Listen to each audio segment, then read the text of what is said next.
Welcome to Vintage Gaming Memories. Shall we play a game?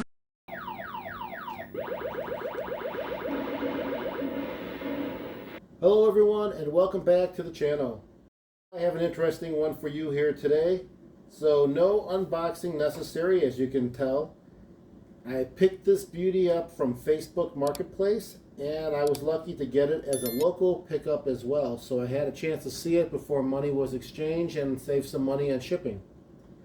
Shout out to the seller, Dylan, for making this happen. So at first glance, many think it's a fishbowl or some type of toy, but I'd say it more closely resembles a space helmet when you think, and that was actually the intent. This came out in 1970, right after we allegedly landed on the moon in '69. Okay, yes, I'm kidding about allegedly. Of course we landed there. This is the 1970 JVC VideoSphere television model 3241 with the optional alarm clock base that you see right here. Model 3240 was without the alarm clock base, which makes this one a bit more unique and desirable. So this was all before I was even born, but I did some research and I understood that this was inspired with the space exploration that was happening at the time, along with the 1968 movie 2001: A Space Odyssey, which makes sense why designers and marketing execs at JVC thought to make a television that's shaped like an astronaut's helmet. But by doing so, this television is also known as one of the oddest looking television that was ever made. There were different colors available, such as white, black, orange, and this one here in red. Later in the 1980s, a gray version was made available. What might be misleading is that the television screen appears to be circular or curved inside here, but in actuality it's rectangular in shape, which we'll see shortly. This television and the clock was noted as both being in working condition, but before I plug in both plugs, and yes, I did say both because you can see here two plugs, one for the television and the other one for the alarm clock base. But before we plug these in, let's take a look at everything that we have here. Alright, let's start at the top first and check out what we have here. Let's address the first thing you might see, and you wonder perhaps did someone add this on, but it's not. This is original.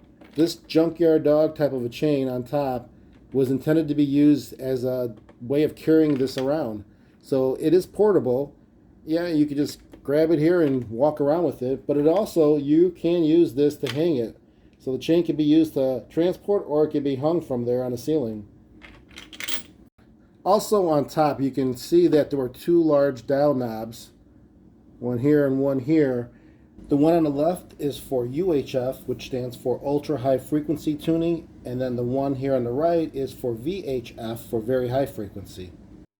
Now the way I always remember it is that VHF can go through barriers easier, whereas UHF relies on a clear line of sight for the best reception. And as you can see here on the VHF dial, you have channels to select from 2 through 13. And the other knob for UHF goes from channels 14 through 83 with a smoother tuning. Also on top, there are 3 adjustment knobs. The first one here is for the volume and power. All the way to the far left is for it to be off in the lowest volume setting. Turn it to the right. It clicks on, and you can increase the volume. The next adjustment dial is for contrast, and then the far right one is for the brightness.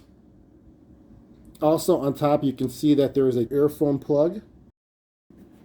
And then the last thing on top here is the antenna, which is on a swivel base.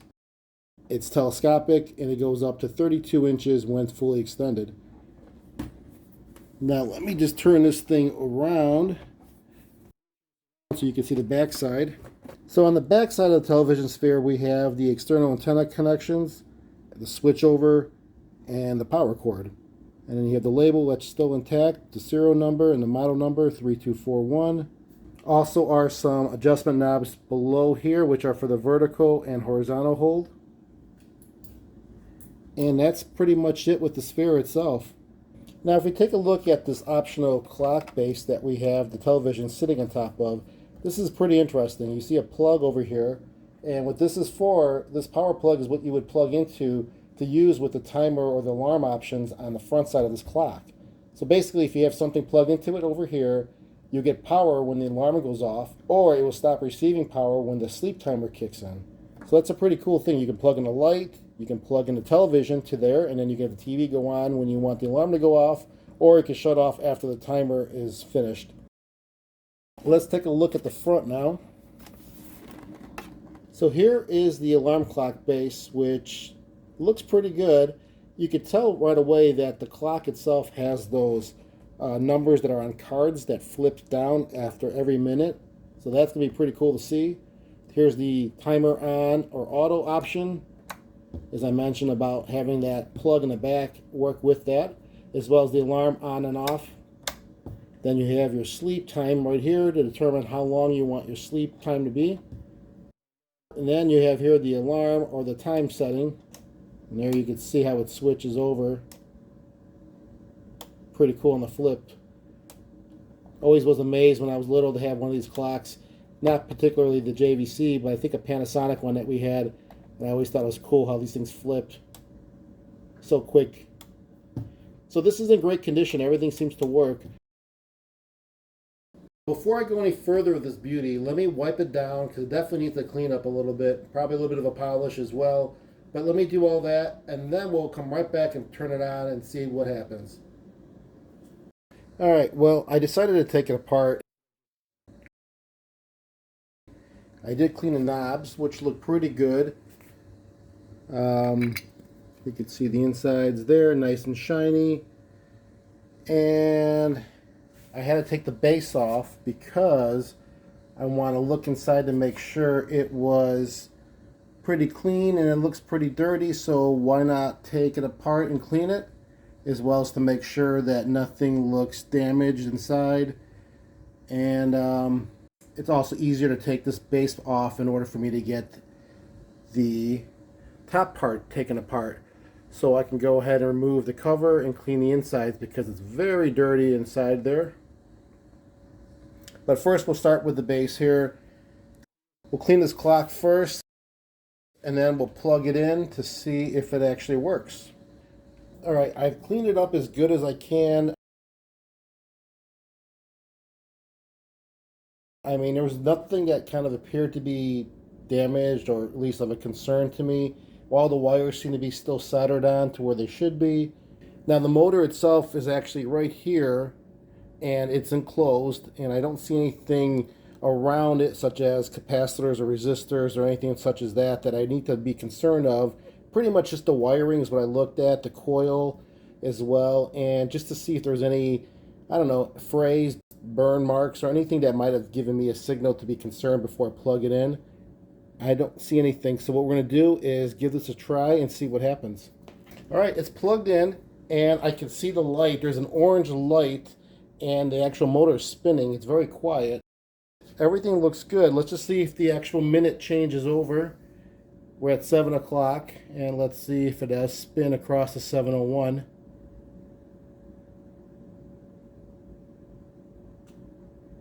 There it goes. Looks like it works fine. I don't smell anything burning. Like I said, the motor is spinning really nice. Let me give you a good view of that. So you can see the motor right there, and it's spinning away nicely. It's very smooth, no noise. And then there's the light that illuminates, so you can see it when it's dark. Let me turn all the lights off so you can see a good view of how this should really look at night.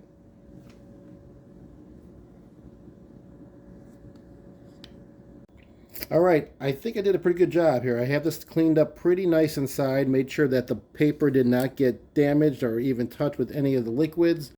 And what I did was to clean these louvers here all around, I used a toothbrush and had it dipped inside of some of this disinfecting wipes, the leftovers that I've kept because all the wipes are gone, but they're still liquid. Dip it in there, scrub a little bit, get some paper towels, wipe it down, and it looks clean. Now that's the inside. The outside, even better. Nothing in the louvers. It's clean, clear, should be able to breathe nicely when it's turned on. Not as if I'm going to use this a lot, but that's the whole purpose of it, you know, circulation of air, and that's what you want. A lot of dust was in there because it was pulling air and dust in for many, many years. I think this looks pretty good. Now we can put this to the side and we can work on that. All right, well, I got the cover off. Wasn't too bad. You have to be very careful on these clips here. They're plastic all around. And you just have to be very careful when you use a screwdriver or a flathead, such as this. And you just gently push it in here to press it out, and it comes out nicely. You can see how dirty it all is. So I'm going to polish all of this up and get it back on, and then we'll see how it looks. All right, well, I had some success with polishing the plastic cover over the television. It came out really good. I'm very happy with it. A lot of the scuffs and marks that were on there came off nicely. Took a lot of buffing, but the Novus One product worked great, and very happy with that. Also, with the removal of that cover, I was able to clean this off so nice, and it was caked down with a lot of crud. I wouldn't say it's dust, because dust would come off pretty easily. This was really caked down. You'd really have to just go through wipes after wipes, but it looks great. It's ready to go now. I'm not going to put the base on. There's no clock here, but that's okay because there's a separate power source for the television. I want to plug that in without the cover on, and let's just see if we get a reception and audio from the speaker, because that was reconnected after I closed this up. And then we'll try it with some actual reception of some sort, and we'll see how that looks. Okay, I'm ready to go here. I have this all plugged in, and we're just going to turn this on, and let's just see what happens. Well, that was quick. Nice.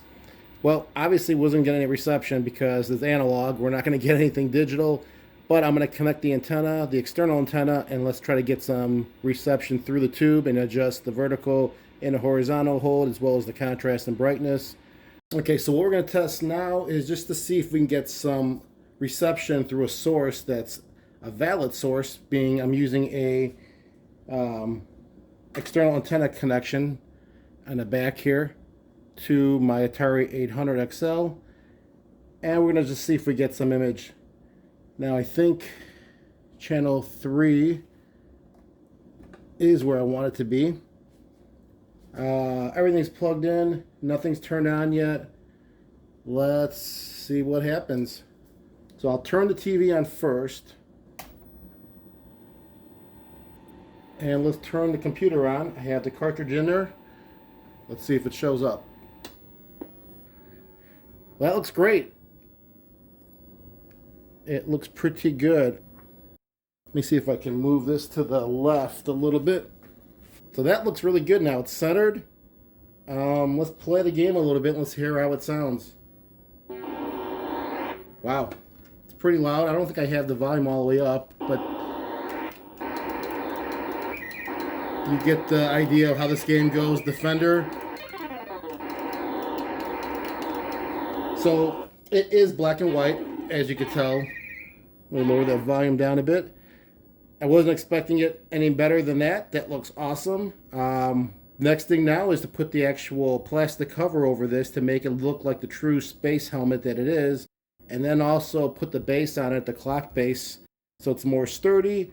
And then we'll try it one more time to see the overall finish of this, to see how it looks. So I'll be right back. Well, here we go. We have everything put back together again.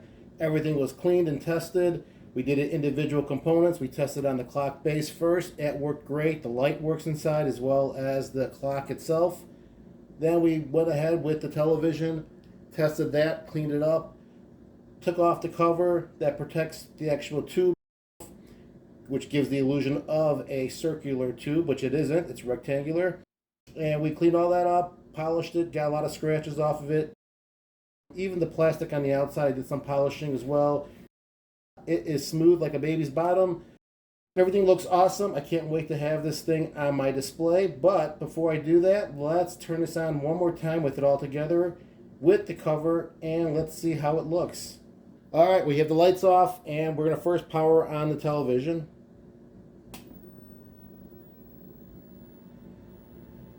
So far, so good. Let's turn on its source.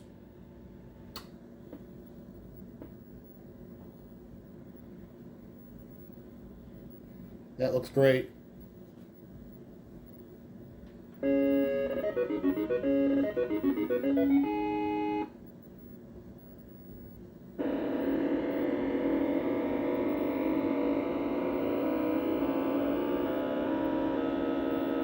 Okay, let's try another game just to see some more of the details that you would normally see on the tube.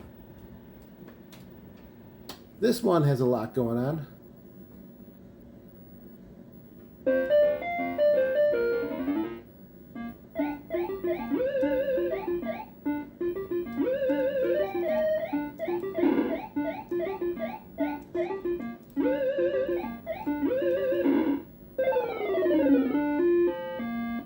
Well, I think we can call this a success. This is an awesome pickup. Thanks, Dylan, for making this exchange with me. I appreciate the opportunity to own this. This was in his family, from what I understand, for quite some time. So now it's in my family, and not planning on getting rid of this anytime soon. Definitely going to be a hand down to my son. But what an awesome looking television. How unique and how it looks today. I mean, this is just a talking piece on its own. Regardless if it worked or not, it looked awesome. But I'm glad it does work. It's all ready to go on my shelf, and I think this is a great piece of history. Let me know what you all think. Do you ever have one of these? Do you ever see a commercial for this? Because this was being sold for quite some time in the 70s, and you might have caught a commercial or two if you were around back then watching television, but I never remember seeing this, but I'm very happy I have it in my collection. I want to thank you all for taking time and checking out this video. I really appreciate it, and remember, keep that gaming passion from the past alive by living it today, just like we're doing right here. Take care, everyone.